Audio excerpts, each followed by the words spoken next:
VOC atau Verenigde Oost-Indische Company, atau mudahnya kita sebut company, adalah sebuah perusahaan dagang raksasa. Mereka merupakan perpanjangan tangan pemerintah Belanda dalam menjalankan aktivitas dagang di Asia, khususnya di Kepulauan Nusantara.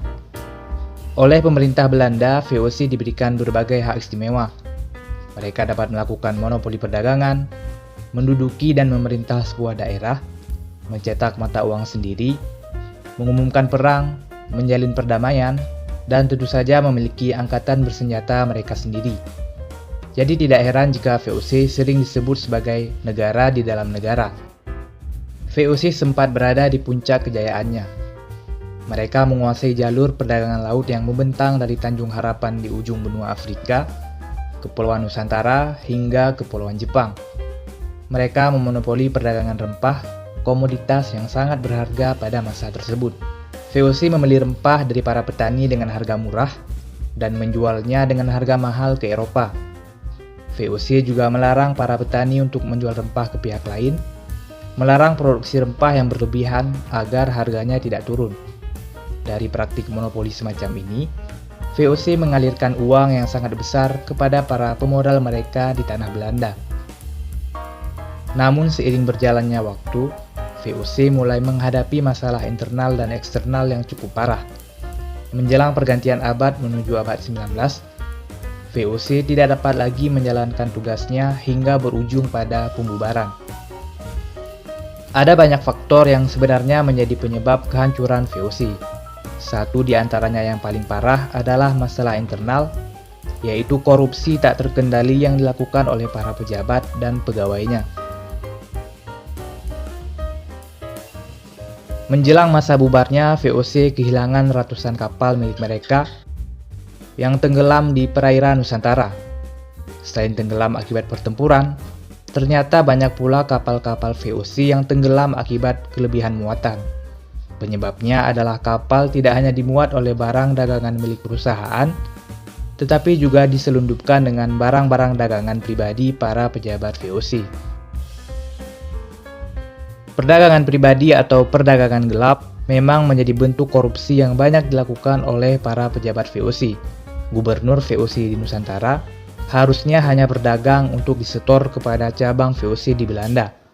Namun kenyataannya, Gubernur VOC seringkali melakukan perdagangan untuk kepentingan pribadi, lalu menggunakan fasilitas seperti kapal, gudang hingga koneksi milik perusahaan. Tidak heran jika semua gubernur VOC yang bertugas di Nusantara menjadi orang-orang yang kaya raya. Seiring kekuasaan VOC yang semakin meluas, praktik korupsi di dalamnya juga semakin merajalela. Praktik korupsi lain yang sering terjadi adalah memotong anggaran perusahaan ke dalam kas pribadi, hingga melakukan pemerasan kepada para penduduk lokal. Praktik pemerasan ini seperti memaksa penduduk menyerahkan upeti, membayarkan hasil bumi lebih dari ketentuan yang semestinya, atau menerima hadiah-hadiah dan suap dari para penjilat. Para pejabat VOC juga sering menggelembungkan target setoran lebih dari ketentuan yang dibuat oleh perusahaan. Gubernur Pantai Utara dan Timur Jawa misalnya, diatur untuk menyerahkan setoran sebanyak 125 pikul beras kepada VOC. Tetapi jumlah ini lalu digelembungkan menjadi 180 hingga 240 pikul. Kelebihan ini masuk ke dalam saku pribadi para pejabat VOC atau pejabat lokal yang bekerja sama dengan mereka.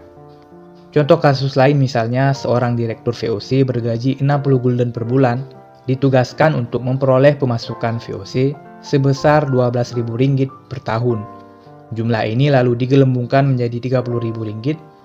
Target-target setoran baik berupa uang atau hasil bumi yang dimarkup dari ketentuan perusahaan dibebankan kepada para penduduk dan petani lokal. Akibatnya rakyat menjadi semakin menderita, sedangkan para pejabat VOC menjadi semakin kaya. Apalagi sejarah mencatat kalau sebagian besar gubernur jenderal VOC bisa menjadi orang kaya setelah berhenti dari jabatannya. Padahal gaji resmi seorang gubernur jenderal hanya 600 hingga 700 gulden per bulan. Tetapi mereka dapat pensiun dengan total kekayaan jutaan gulden, jumlah yang tidak mungkin diperoleh hanya dengan menabung atau berhemat dari gaji mereka. Contohnya seperti Gubernur Jenderal Van Horn yang menjabat sebagai gubernur VOC dari 1704 hingga 1709. Di akhir masa jabatannya, ia kembali ke Belanda dengan menumpuk kekayaan sebanyak 10 juta gulden. Padahal gaji yang ia peroleh hanya 700 gulden per bulan. Para gubernur VOC di Maluku dapat menumpuk kekayaan hingga puluhan ribu gulden, hanya dengan masa jabatan selama 5 tahun. Padahal gaji mereka tidak lebih dari 150 gulden per bulan. Ada beberapa hal yang menyebabkan maraknya praktik korupsi di lingkungan pejabat dan pegawai VOC. Salah satunya adalah gaji yang tergolong rendah, padahal dalam pekerjaan mereka dihadapkan pada kesempatan besar dan godaan kuat untuk berlaku curang. Penyebab lainnya adalah latar belakang para pejabat yang merupakan bangsawan rendahan Eropa. Dalam Undang-Undang Kebangsawanan Eropa, hanya anak pertama yang mendapatkan warisan dari orang tua mereka. Akibatnya, bangsawan-bangsawan muda yang terbiasa hidup mewah menyalahgunakan jabatannya di VOC untuk memperoleh kekayaan. Jabatan-jabatan VOC juga seringkali didapat dengan cara menyogok para pemimpin VOC di Belanda. Ada laporan yang pernah mengungkap kalau para pengurus VOC di Belanda memasang tarif sebesar 3.500 gulden bagi mereka yang ingin menjadi pejabat rendahan VOC, di mana gajinya kurang dari 100 gulden per bulan. Jabatan bergaji kecil, namun harus didapat dengan membayar sogokan dalam jumlah besar, pastinya berujung pada kecurangan-kecurangan untuk bisa balik modal dan mendapatkan kekayaan yang besar. Pihak internal VOC tentu telah melakukan banyak penindakan untuk menumpas korupsi di internal mereka. Namun tidak jauh beda dengan keadaan sekarang, hukuman untuk para pelaku korupsi seringkali hanya tajam ke bawah tetapi tumpul ke atas. Para pelanggar dengan kedudukan tinggi seringkali tidak pernah tersentuh hukum. Dalam kegiatannya, VOC juga sering terlibat peperangan dengan berbagai kerajaan lokal di Nusantara. Perang dan ekspedisi militer ini menguras banyak anggaran VOC, bahkan melebihi keuntungan yang didapat dari aktivitas dagang mereka. Pada akhirnya, VOC justru terlilit utang yang jumlahnya semakin membesar dari tahun ke tahun. Pada tahun 1875, utang VOC sudah membengkak hingga 137 juta gulden. Pada titik ini, sebenarnya sudah banyak suara-suara yang menuntut pembubaran VOC. Hanya saja orang-orang Belanda masih khawatir bagaimana mereka akan memperoleh pasokan barang dari Nusantara tanpa perantaraan perusahaan ini. Pada akhirnya, VOC tidak dapat lagi diselamatkan. Mempertahankan VOC sudah tidak lagi masuk akal. Pada 31 Desember malam tahun baru tahun 1800, VOC resmi dinyatakan bangkrut dan dibubarkan. Seluruh aset dan tentu saja utang-utang VOC yang tersebar di wilayah operasinya hingga lautan Nusantara lalu diambil alih oleh pemerintahan Belanda.